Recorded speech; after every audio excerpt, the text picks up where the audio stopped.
Mga tol, siyempre nga. Para nagagalit na ang ating mga multo.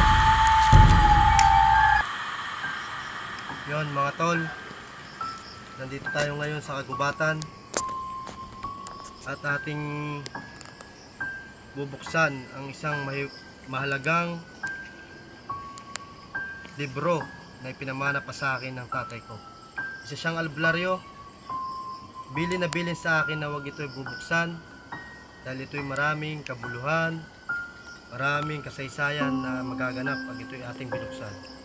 Ngayon mga tol, bubuksan natin ito kung talagang totoo ang mga multo, kaluluwa, espiritu, na sa ganun ay mapatunayan ko sa inyo na maraming di ka panipaniwalang bagay na nangyayari dito sa librong ito.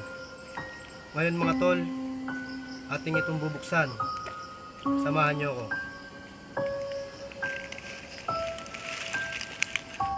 Marami daw itong mga kasaysayan, mga multo na inilalabas. Ating siyang tingnan. Basahin natin ang nilalaman ng librong ito. Mga tol, basahin natin. Ngayon mga tol, nakakita tayo dito ng para siyang diamond na pinagduksong dito sa librong ito. At mga tol, nakalagay dito, bawal mga tol. Ibig sabihin, tuloy pa natin tol. Bawal buksan, nakalagay dito, tuloy pa natin. At mga tol, may lihim. Ibig sabihin ng librong ito mga tol, bawal buksan dahil ito'y may lihim na tinatago. Dahil sa tigasan ng ating ulo, bubuksan natin ito mga tol. Bawal buksan, lihim ng mga kulto mga tol. Wala namang nangyari. Papakita ko sa inyo ang librong ito mula likod hanggang harap. Nabasa natin, wala naman nangyari mga tol. Ang lihim ng kulto, wala naman tayong naramdaman sa mga nakasulat dito mga tol. Parang nag-iiba ang init ng hangin. Tingnan nyo ang ating kandila, gumagalaw ito, parang hinihipan siya ng hangin mga tol. Ang ating libro may dugo, may mukha ng di natin malaman kung ito'y tiyanak mga tol. Kinakalabutan na ako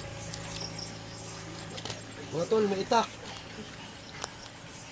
parang kaparamdam na mga tol. Alaman ng libro binabasa natin mga tol. May krus siya mga tol. Parang totoo sinasabi ng aking ama tol. May krus pa rin siya oh. Parang ibang hihip ng hangin, parang may nagpaparamdam mga tol. Dito nakakatuwa, nakakakilabot tol. Pinapunta na ako mga tol, mga nilalaman nitong librong ito mga tol.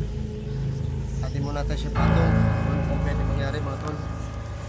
Mga tol, mataas ang balahibo ko mga tol. Alos din natin alam mga tol, pwede mangyari dito sa atin tol. Marami pang multo dito sigurado, anong hindi nararamdaman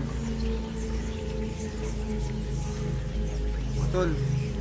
Sige, apoy. Mga tol, ating libro mga tol, lumiliyap.